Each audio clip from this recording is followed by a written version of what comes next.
স্বাগত জানাচ্ছি দেশ সন্ধ্যায়। আপনাদের সাথে আছে আমি সুরভি তরণী। আজকে আমরা দেশ সন্ধ্যায় আলোচনা করব রাজনৈতিক পরিস্থিতি ও সরকারের ভাবমূর্তি এই বিষয়টি নিয়ে, এবং আমাদের সাথে আলোচনার জন্য উপস্থিত রয়েছেন, আমার ডান পাশে রয়েছেন মোস্তফা কামাল, উপবার্তা প্রধান বাংলাভিশন, এবং তার পাশে রয়েছেন রাশেদ খান, বিএনপি নেতা। আপনাদের দুজনকে আজকে আমাদের দেশ সন্ধ্যার আয়োজনে স্বাগত।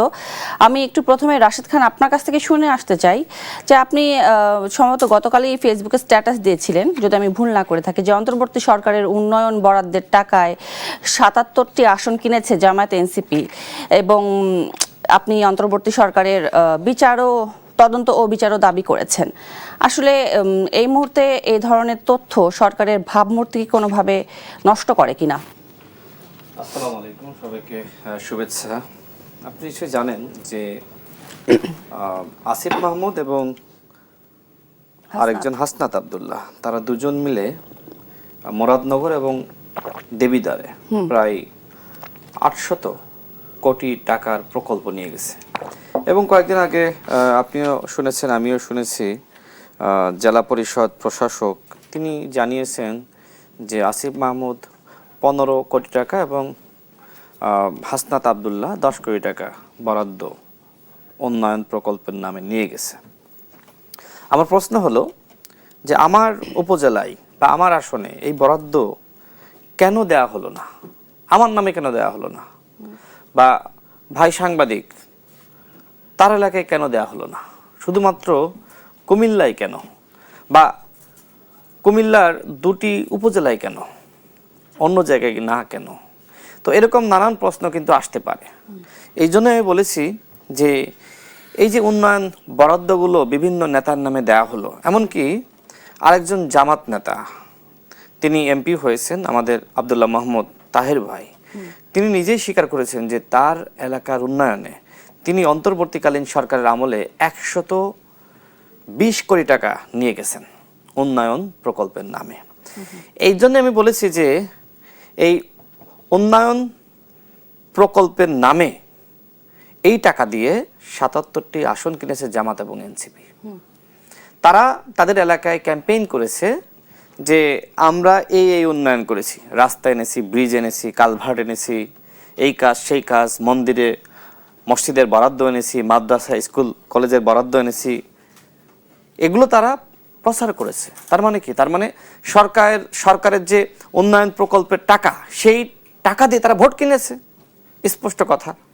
এই জন্য আমি বলেছি যে জামাত ইসলাম এককভাবে অতীতে সর্বোচ্চ 18টির বেশি আসন পায়নি। সেই জামাত ইসলাম কিভাবে ৭৭টি আসন পেল? এবং এই আসন কিন্তু শুধু জামাত ইসলামের, এনসিপির না।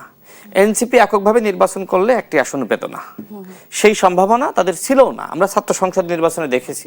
এবং 18 মাসের যে লুটপাট, চাঁদাবাজি, থানা থেকে হান্নান মাসুদরা তারা চাঁদাবাজদেরকে ছাড়িয়ে আনলো। আমরা দেখেছি কিভাবে ডিসি নিয়োগ কেলেঙ্কারি, সেই হাসনাত এবং সার্জিস জড়িত, কিভাবে আপনার অন্যান্য ছাত্র উপদেষ্টা বলেন আর ওই বিভিন্ন মিনিস্ট্রির যারা ছাত্র উপদেষ্টা ছিল তাদের নামে কেলেঙ্কারি, বৈষম্যবিরোধী ছাত্র আন্দোলনের নেতারা সমন্বয়ক নামে কিভাবে আওয়ামী লীগের এমপিদের বাসায় গিয়ে চাঁদাবাজি করেছে, বিভিন্ন লুটপাট, এগুলো আমরা দেখেছি। এবং এই লুটপাট যে তারা করেছে, অন্যায় অপরাধ যে করেছে, এই কথাগুলো আমি বলছি না, এই কথাগুলো শহীদ উসমান হাদি, যে উসমান হাদিকে নিয়ে তারা এখন রাজনীতি করছে, সেই উসমান হাদি এনসিপি 3টা অপরাধ চিহ্নিত করেছিল। প্রথম অপরাধ, এনসিপি সেই আওয়ামী লীগের নাই, আওয়ামী লীগ যেভাবে ৭১কে কুক্ষিগত করেছিল, এনসিপি জুলাইকে কুক্ষিগত করেছে, এনসিপি দুর্নীতি করেছে। এবং এনসিপির যে নেতা, মানে বৈষম্যবিরোধী ছাত্র আন্দোলনের যে নেতা, আগে খাইতে পারতো না, ম্যাচ ভাড়া দিতে পারতো না, পড়তে পারতো না, সে এখন গাড়িতে চড়ে। এই কথাগুলো উসমান হাদি বলে গেছে। এমনকি আর অনেক কথা কিন্তু উসমান হাদি এই এনসিপি সম্পর্কে বলে গেছে। এনসিপি সম্পর্কে বলেছে যে তারা জুলাই ঐক্যকে বিনষ্ট করেছে। তাহলে আজকে শহীদ উসমান হাদি যে কথাগুলো বলল, এই কথাগুলো কি উসমান হাদি আসলে বিষোদ্গার করে গেল নাকি সত্য বলল? এনসিপিকে জবাবদিহিতা করতে হবে না? আজকে জবাবদিহিতা না করে আজকে বড় বড় কথা বলছে। আজকে নাসিরউদ্দিন পাটোয়ারি এবং তাদের অন্যান্য নেতারা, হাসনাত আব্দুল্লাহরা, তারা এখন হিসাব দিচ্ছে। কিসের হিসাব দিচ্ছে? আপনার নামে যে এই টাকা বরাদ্দ নিয়েছিলেন, এটাই তো অপরাধ। আপনি কি উপদেষ্টা ছিলেন? আপনি কি ছিলেন? কি পদে ছিলেন? আপনারা বলেন যে আমরা কিংস পার্টি গঠন করে নাই। শোনেন, এনসিপি নাহিদ ইসলামের বাসায়, মন্ত্রীপাড়ার বাসায় বসে এনসিপি গঠিত হয়েছে। এটা কিংস পার্টি। এবং আমার দুঃখ লাগে যে গণ অভ্যুত্থান হলো এবং গণ অভ্যুত্থানের পরে একটা দল সরকারের সুযোগ সুবিধা নিয়ে গঠিত হলো এবং ডক্টর মোহাম্মদ ইউনূস কিন্তু চেয়েছিল এনসিপি ক্ষমতায় যাক এবং সাথে জামাত থাকুক এবং বিএনপি ক্ষমতায় না আসুক, সেটার প্রমাণ তিনি নিজেই দিয়েছেন। বিদেশে গিয়ে বলেছেন যে বাংলাদেশে একটি মাত্র দল নির্বাচন চাই, কোন দল? বিএনপি। আর নির্বাচন চায় না কারা? এনসিপি, জামাত। ওই সময় এনসিপির সার্জিস আলমরা স্লোগান দিয়েছে না, 5 বছর চাই, 5 বছর চাই। নাসিরউদ্দিন পাটোয়ারি কি বলেছিল? 12ই ফেব্রুয়ারি বাংলাদেশে কোনো নির্বাচন হবে না। এমনকি এই জামাতের সেক্রেটারি জেনারেল তিনি বলছিলেন পিয়ার ছাড়া, সংস্কার ছাড়া নির্বাচন হইতে দিব না। তো আপনাদের পিয়ার তো হয় নাই, তাহলে কি সংস্কার করেছেন? অন্তর্বর্তী সরকারের আমলে এত দুর্নীতি অনিয়মের কথা উঠে আসছে, এটি আসলে সরকার কিভাবে দেখবে, এটি নিয়ে ফিরবো আপনার কাছে রাশিদ খান। তবে আমি একটু মোস্তফা কামাল আপনার কাছ থেকে শুনে আসি যে আপনি কি রাশিদ খানের বক্তব্যের সাথে কোনো কিছু যুক্ত করতে চান কিনা। আর গত কয়েকদিনে তো বেশ কয়েকটি ঘটনা ঘটে গেছে, যেরকম আদ্দিন হাসপাতালে এসির গ্যাস লিকেজ থেকে 6 জন নবজাতকের মৃত্যু, এদিকে আবার রামিসা হত্যার বিচারও শুরু হয়েছে, এদিকে জনপ্রশাসনে বড় রদবদল শুরু হয়েছে, প্রজ্ঞাপনও জারি করা হয়েছে, অন্যদিকে আবার পুশিন বাড়ার আশঙ্কায় সীমান্তে অস্বস্তি তৈরি হচ্ছে। সবকিছু মিলিয়ে কি মনে হচ্ছে রাজনৈতিক পরিস্থিতি এবং সরকারের অবস্থান কিরকম? ধন্যবাদ আপনাকে।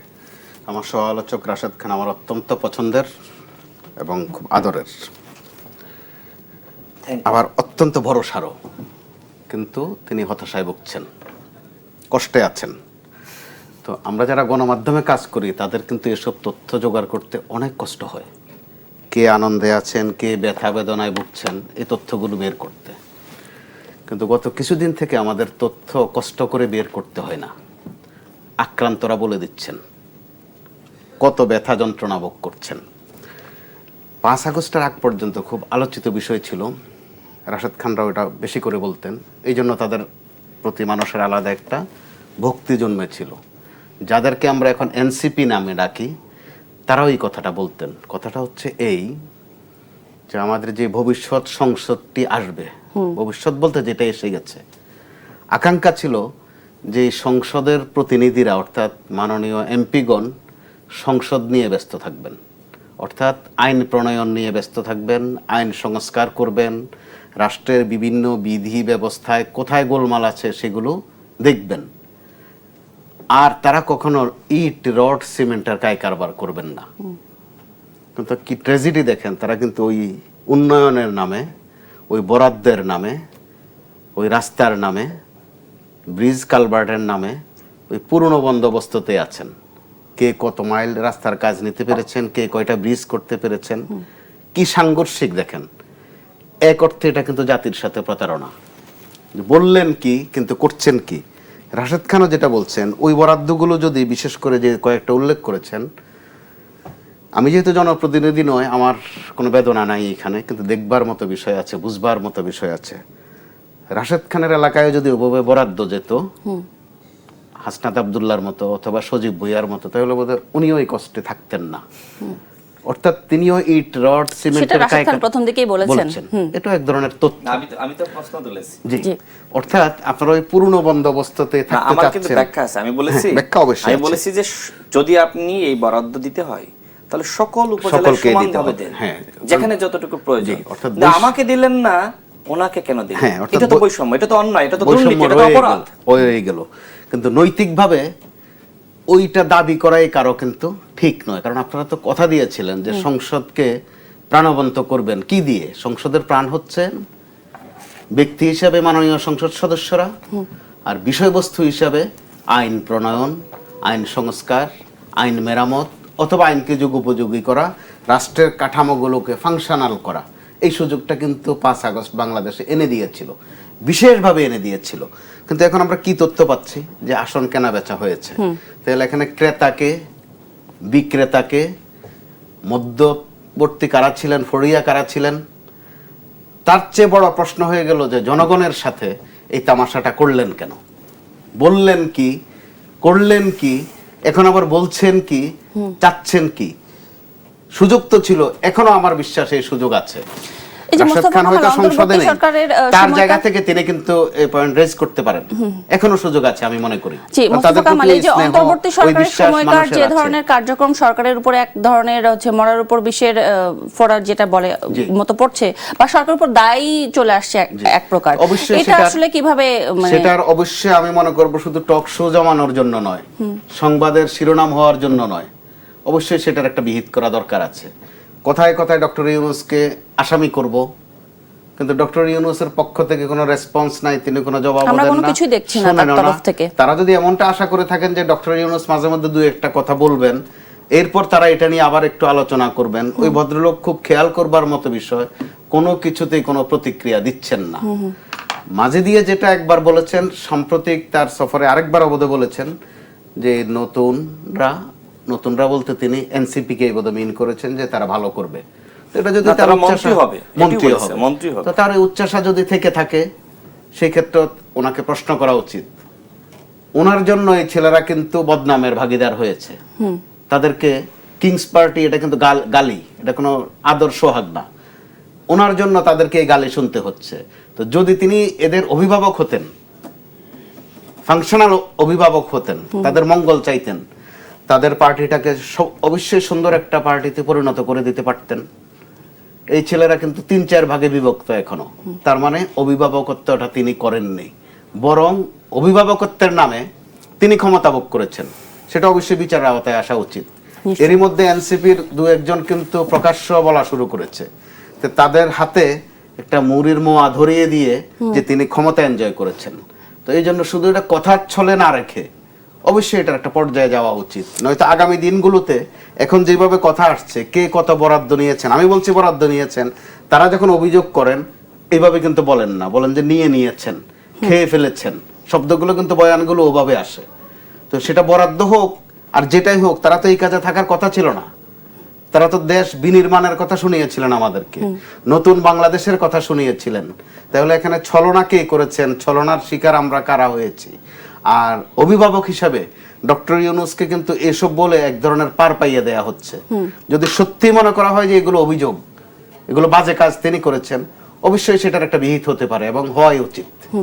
ধন্যবাদ, আপনার বক্তব্য পরিষ্কার। মোস্তফা কামাল, এই পর্যায়ে রাশেদ খান, আপনার কাছে জানতে চাই যে প্রশ্ন রেখে গিয়েছিলাম যে এই যে ইন্টারিম গভর্নমেন্টের সময়কার নানান দুর্নীতির চিত্র চলে আসছে, অনিয়মের চিত্র চলে আসছে, এটি নিয়ে আসলে সরকারের উপরে যে দায়টা পড়ছে, সরকার আসলে এটি কিভাবে হ্যান্ডেল করবে বা কিভাবে পরিস্থিতি ট্যাকেল দিবে, আর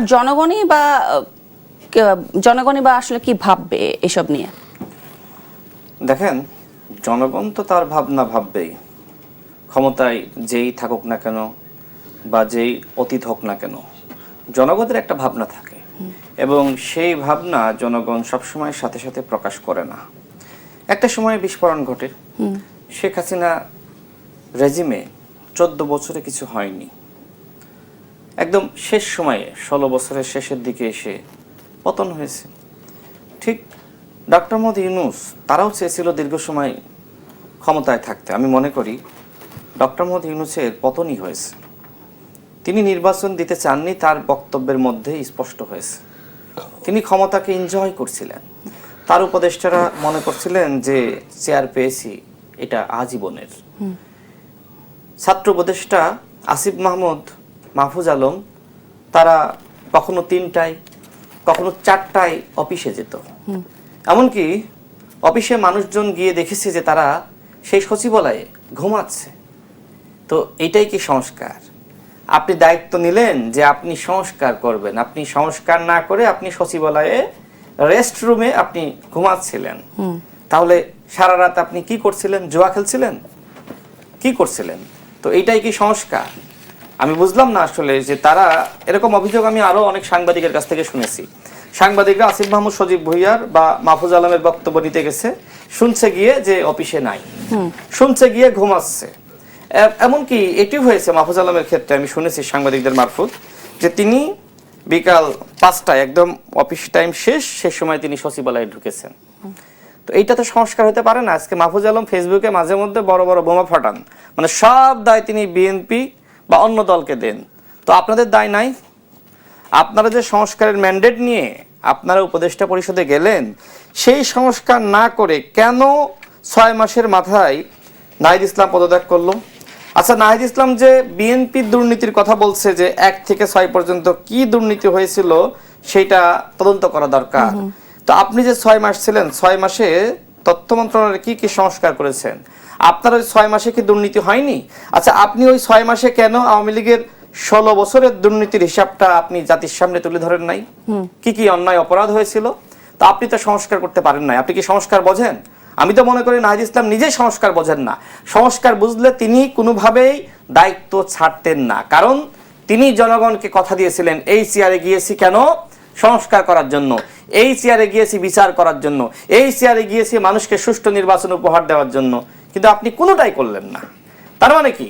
তার মানে এই যে মানুষ পরবর্তীতে এনসিপি কে ভোট দিল না, নেপালের যারা গণঅভ্যুত্থানের নেতারা তারা যদি ক্ষমতা আসতে পারে, বাংলাদেশের নেতারা কেন ক্ষমতা আসতে পারলো না? কারণ মানুষ বুঝে ফেলিয়েছে যে 18 মাসে যা লুটপাট, চাঁদাবাজি, দুর্নীতি, থানা থেকে চাঁদাবাজদেরকে ছাড়িয়ে আনা, ডিসি নিয়োগ কেলেঙ্কারি, এসপি নিয়োগ কেলেঙ্কারি, বন্দর কেলেঙ্কারি, হান্নান মাসুদ, কেন বন্দর মাসুদ হলো?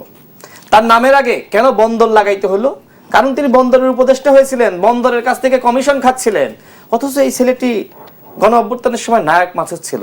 আজকে এইভাবে তারা বিতর্কিত হয়েছে। আবার আসবো আপনাদের দুজনের কাছে, রাশেদ খান ও মোস্তফা কামাল। তবে একটি বিরতির পরে ফিরে আসতে চাই। দর্শক, দেশ সন্ধ্যা থেকে নিচ্ছে একটি বিরতি, সাথেই থাকবেন।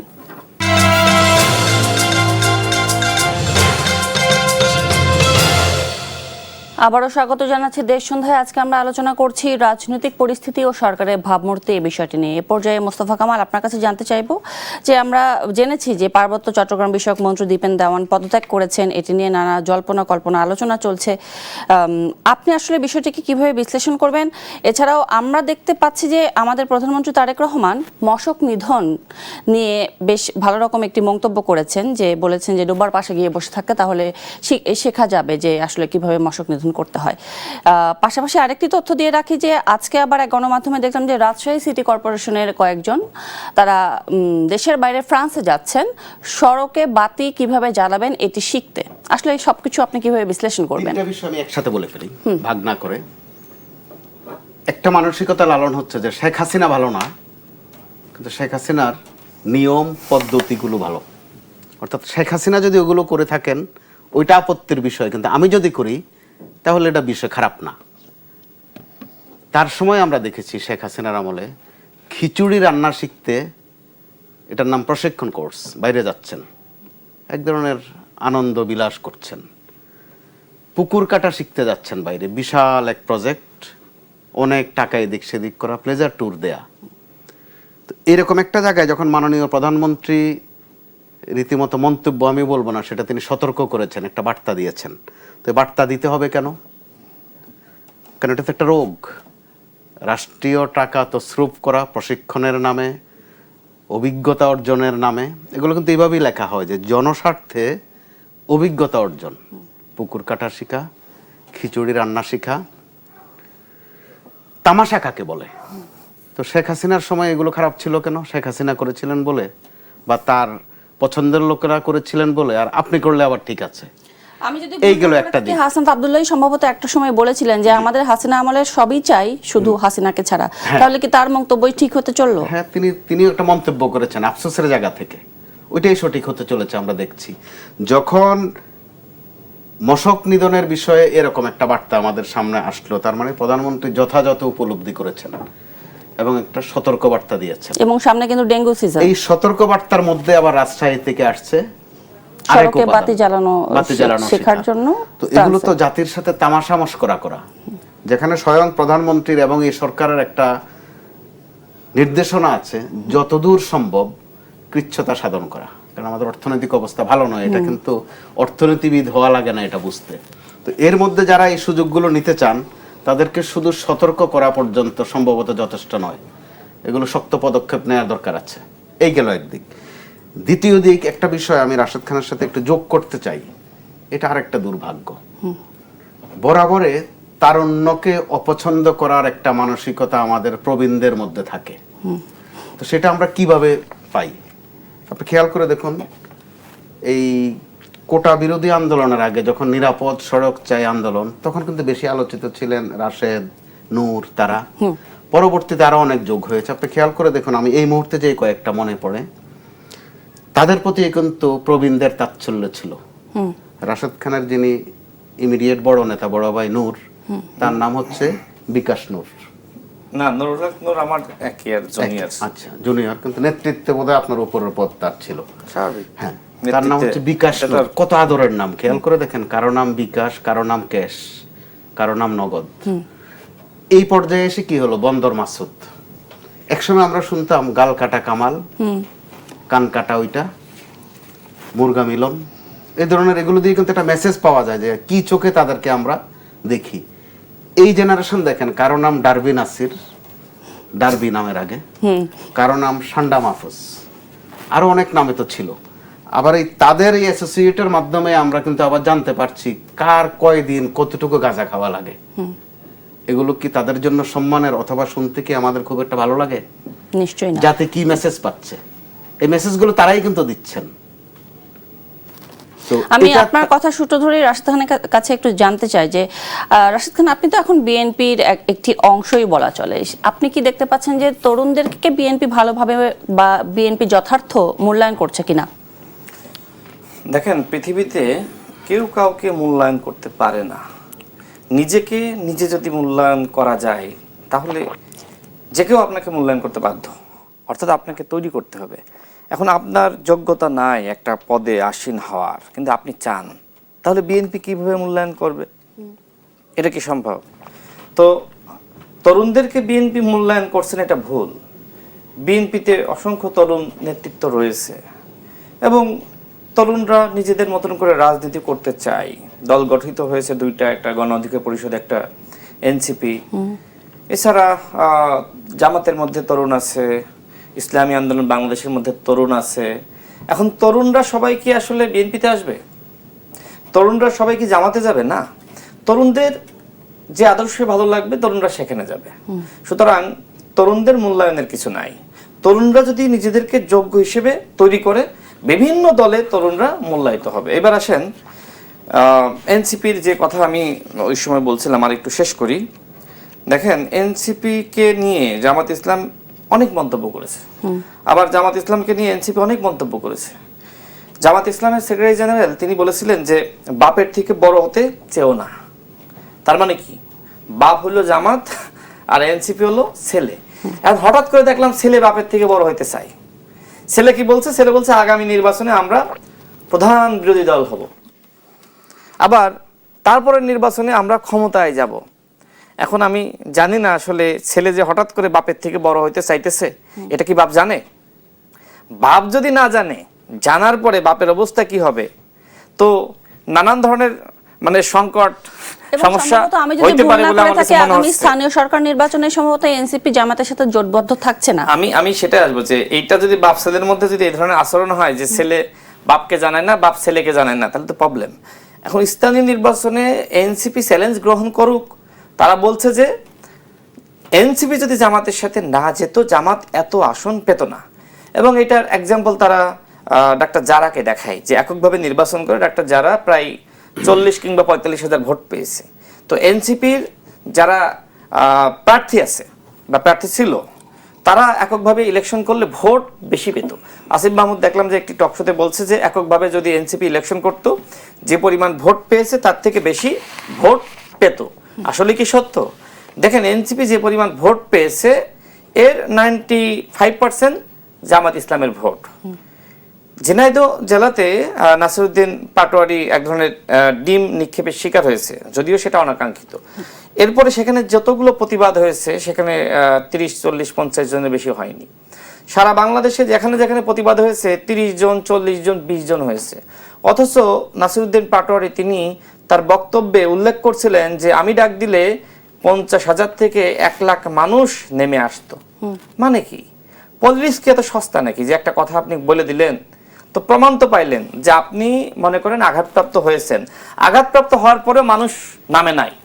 তার মানে আপনার ওই যে ফেসবুকে যে ফ্যান ফলোয়ার, এটা আপনার নিজস্ব ফ্যান ফলোয়ার না, এটা জামাতের ফ্যান ফলোয়ার। তো নাসিরউদ্দিন পাটোয়ারির এই ঘটনায় প্রমাণিত হয় যে এনসিপি নিজস্ব ভোট ব্যাংক নাই, এটা জামাতের ফ্যান ফলোয়ার, এটা জামাতের ভোট ব্যাংক। এবং জামাতের ভোট ব্যাংক নিয়ে এখন যদি এনসিপি বাপের থেকে বড় হইতে চায়, আগামীতে বিরোধী দল তারপরে সরকারি দল, এটা বাস্তবসম্মত কি না? দেখেন, আপনার সামর্থ্য যতটুকু রয়েছে ততটুকু কথা বলেন, নিজের ওজন নিজে মাপতে শেখেন। ওই যে মূল্যায়নের কথা বললেন না, যে নিজেকে নিজে আগে মূল্যায়ন করেন। এনসিপি মনে করে যে আমি তো ক্ষমতায় যেতে পারতাম। আরে ভাই, আসলে তো সম্ভব ছিল। নেপালে যদি সম্ভব হয়, বাংলাদেশে এখানে সম্ভব হবে না? সম্ভব হয়নি কেন? কারণ দুর্নীতি, চাঁদাবাজি, লুটপাট। 18 মাসে ওই যে সার্জিস আলম কি বলেছিল যে আমরা সবাই ওই 18 মাসকে মিস করব। মন চাইলেই উপদেষ্টার বাড়িতে ঢুকে গিয়েছি, মন চাইলেই প্রধান উপদেষ্টার বেডরুমে ঢুকে গিয়েছি। তার মানে কি? তার মানে মন চাইলেই দুর্নীতি করেছে, মন চাইলেই 5 স্টারে রুম বুক করে সেখানে থেকেছে, মন চাইলেই চাঁদাবাজি করেছে, মন চাইলেই ওই যে সার্জিস আলম কি এক নারীর কাছ থেকে 10 লাখ টাকা দেওয়ার কথা ছিল, 7 লাখ টাকা পেয়ে ক্ষুব্ধ হয়েছিল না? এবং সেই নারী নিজে বলছে যে তার কাছ থেকে বিভিন্ন কাজ দেওয়ার কথা বলে মোট 48 লাখ টাকা নিয়েছে। তার মানে কি? তার মানে এনসিপি এইভাবে চাঁদাবাজির টাকায় চলছে, অথচ অন্যদেরকে চাঁদাবাজ বলছে। আজকে এনসিপির আয়ের উৎস কি? নাহিদ ইসলাম 6 মাস ছিল, 6 মাসে কয় টাকা হয়? এরপরে যে নাহিদ ইসলাম এখন বিশাল বিলাসবহুল বাড়ি নিয়ে থাকে, এরপরে নাহিদ ইসলাম যে ওই রূপায়ণ টাওয়ারের বিশাল অফিসের ভাড়া দেয়, কই থেকে টাকা আসে? চাঁদাবাজির টাকায়। শেষ কথা বলি, শেষ কথা হলো আসিফ মাহমুদ বলল যে আমাদের যারা ডোনেশন করে তাদের নাম প্রকাশ করলে তারা বিপদে পড়বে। অন্তর্বর্তীকালীন সরকার তো তোমাদের ছিল, সেই সময় একই কথা বললা, এখনো একই কথা বললা। তার মানে কি? কোন দেশ থেকে কালো টাকা আসতেছে? ওই যে একজন জামাতের বুদ্ধিজীবী বলল না, ওই ব্যারিস্টার আপনার কি যেন নাম, ব্যারিস্টারের যে কবির শাহরিয়ার কবির বলল যে একটি বিদেশি, মানে আমি নাম না বলি, একটি দেশ নাকি এনসিপি কে ফান্ডিং করতেছে। তাহলে আমাদের প্রশ্ন যে এনসিপি কে আসলে কোন দেশ ফান্ডিং করতেছে বাংলাদেশে ষড়যন্ত্র করার জন্য জামাতের সাথে হাত মিলিয়ে, সেটাও আমরা জানতে চাই। অর্থাৎ 5ই আগস্টের পর থেকে আমরা যে ধরনের পরিবেশ পরিস্থিতি দেখে আসছি তা এখন আসলে সরকারের ভাবমূর্তি আদৌ বিকশিত করছে কি করছে না, এটি নিয়ে আপনাদের দুজনের কাছেই আসবো, তবে একটি বিরতির পরে। দর্শক, দেশ সন্ধ্যা থেকে নিচ্ছে আরেকটি বিরতি, সঙ্গেই থাকবেন।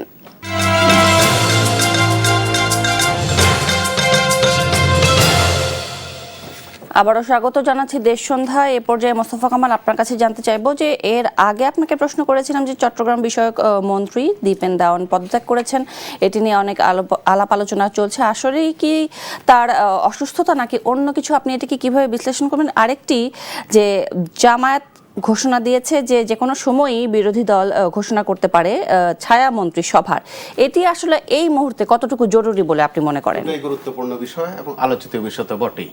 প্রথমটা জবাবে বলবো, ওনার পদত্যাগের বিষয়ে কারণ দেখানো হয়েছে তিনি অসুস্থ, অর্থাৎ অসুখ।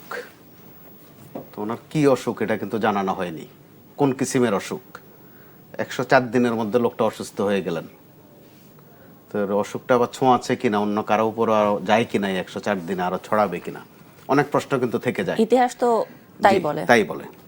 আর অসুস্থতার নামে নানান কাজ এইভাবে করা হয় যুগে যুগে, খুব কমন একটা কারণ অসুস্থ। কিন্তু দেখা যায় যে বাদ বাকি সব কাজে করেন। আবার রাষ্ট্র কখনো আজ পর্যন্ত এই ধরনের ঘটনায় অথবা ওই ব্যক্তিও তার অসুখের নামটা বলেন না, কারণ এটা পরিষ্কার হওয়া উচিত কোন কিসিমের অসুখ। তাহলে আশেপাশের লোকজনেরও তো সাবধান থাকার একটা বিষয় আছে, গেল একদিক। দ্বিতীয় দিক, ছায়া মন্ত্রিসভা যেটা আপনি বলছেন, এটা পাশ্চাত্যে ব্যাপক প্রচলিত, শ্যাডো ক্যাবিনেট বলে। বিরোধী দল বলেছে যে বাজেট অধিবেশনের পরেই তারা ঘোষণা করতে পারে। আচ্ছা, এটাও ভালো খবর। এটার অর্থ হচ্ছে পাহারা দেয়া, ছায়ার মতো লেগে থাকা। এটা বাংলাদেশে কিন্তু আরো বিভিন্ন সময় আলোচনায় এসেছে, মানুষ এতে একটু একটু আশাবাদী হয় যে অন্তত পাহারা দেয়া, এই কাজটুকু তো হবে।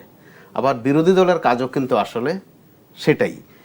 কিন্তু যতবার না বলা হয়েছে বারবার, মানুষ আশাবাদী হয়েছে, মানুষ আশাবাদী না হয়ে তো উপায়ও নাই মানুষের, কিন্তু তারা শেষ পর্যন্ত এই কাজটা কেউই ঠিকভাবে করেন না। সবসময় এটা আলাপ আলোচনায় এতে করে আলাপ আলোচনা অতি কথনের মধ্যে থেকে থাকতে থাকতে ছায়া সরকার আর লুঙ্গি সরকার কোনটা, মানুষ এগুলো একটা হাস্যকর বিষয় হয়ে যায়।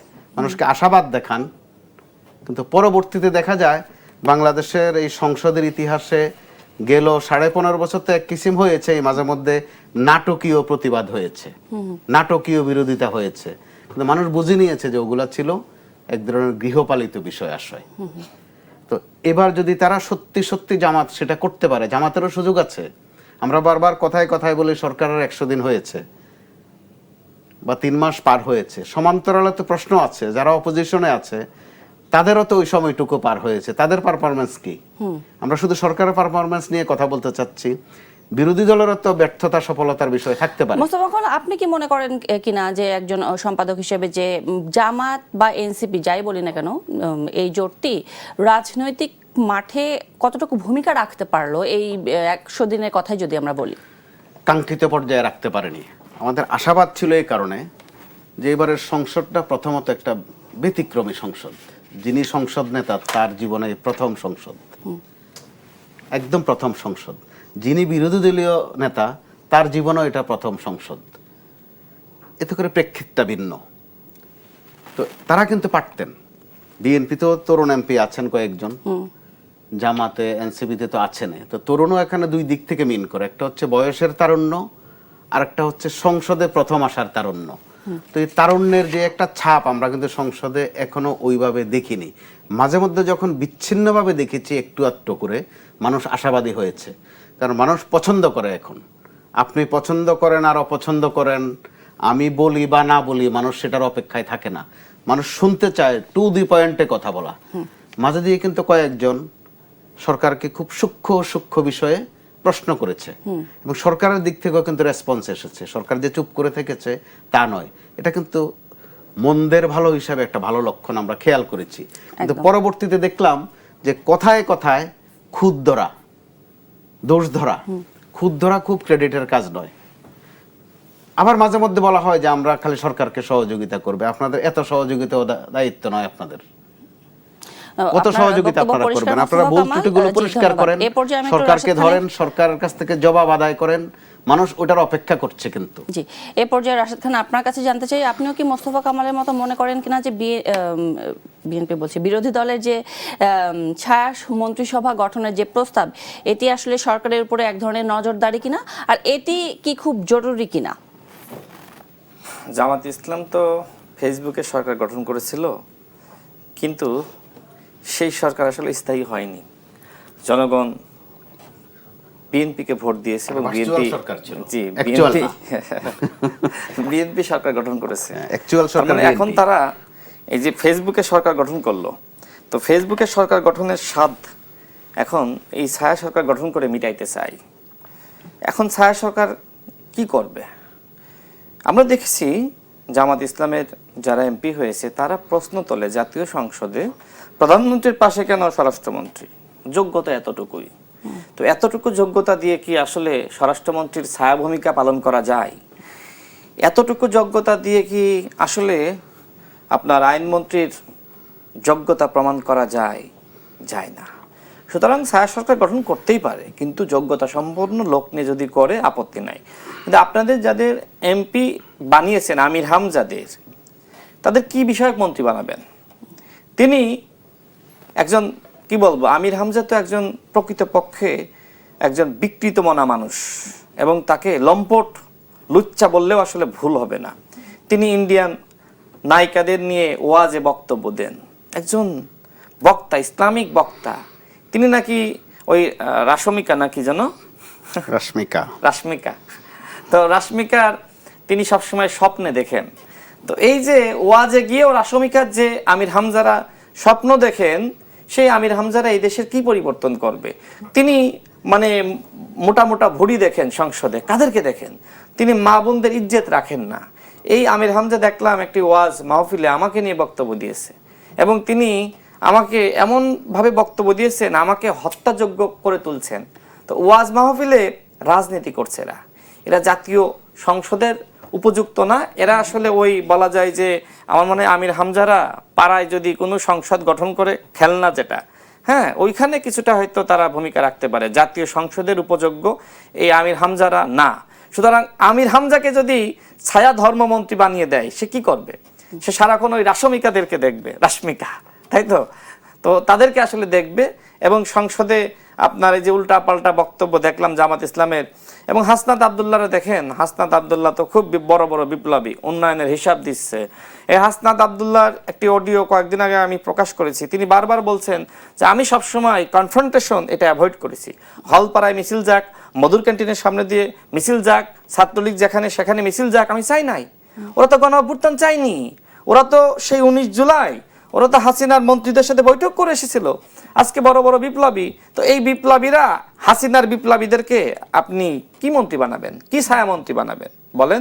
হাসনাত এবং সার্জিস হাসিনাকে টিকিয়ে রাখতে চেয়েছিল, তাহলে আওয়ামী বিষয়ক মন্ত্রী বানান, হাসনাত এবং সার্জিসকে ছায়ামন্ত্রী বানান, আওয়ামী বিষয়ক ছায়ামন্ত্রী।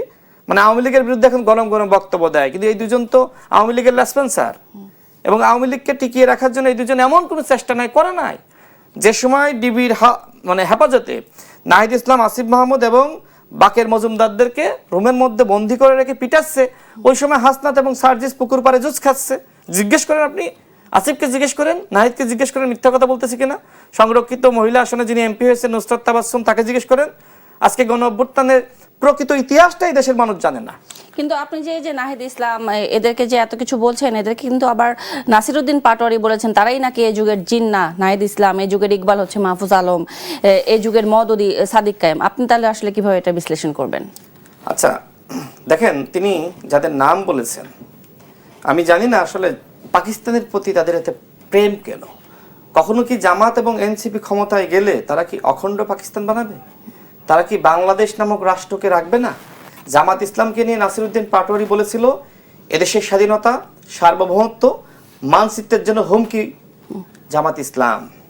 সেই হুমকি জামাত ইসলামের সাথে এনসিপি হাত মিলিয়েছে, নাসিরউদ্দিন পাটোয়ারিরা হাত মিলিয়েছে।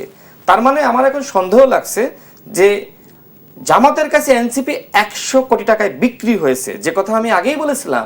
এখন তাহলে এই জামাত এবং এনসিপি মিলে কি দেশের স্বাধীনতা, সার্বভৌমত্ব এবং মানচিত্রের জন্য হুমকি এরকম কোনো উদ্যোগ গ্রহণ করবে কিনা, অখণ্ড পাকিস্তান গঠনের স্বপ্ন তাদের রয়েছে কিনা আমি জানতে চাই। সাদিক কায়েমের সাথে এত পীড়িত কেন? আমরা দেখেছি সাদিক কায়েমের সাথে আপনাদের কি দ্বন্দ্ব, সাদিক কায়েম আপনাদের বিরুদ্ধে পোস্ট করেছে, এখন সব এক হয়ে গেছেন না? কেন এক হয়েছে? কি ষড়যন্ত্র করতে চান সেটি জাতি জানতে চায়। আমরা নিশ্চয়ই এটি পরের এপিসোডে আলোচনা করব। রাশিদ খান অসংখ্য ধন্যবাদ এবং মোস্তফা কামাল আপনাকে ধন্যবাদ আজকে আমাদের দেশ সন্ধ্যায় সময় দেওয়ার জন্য। দর্শক, এই ছিল আজকের দেশ সন্ধ্যায়। ধন্যবাদ সবাইকে সাথে থাকার জন্য।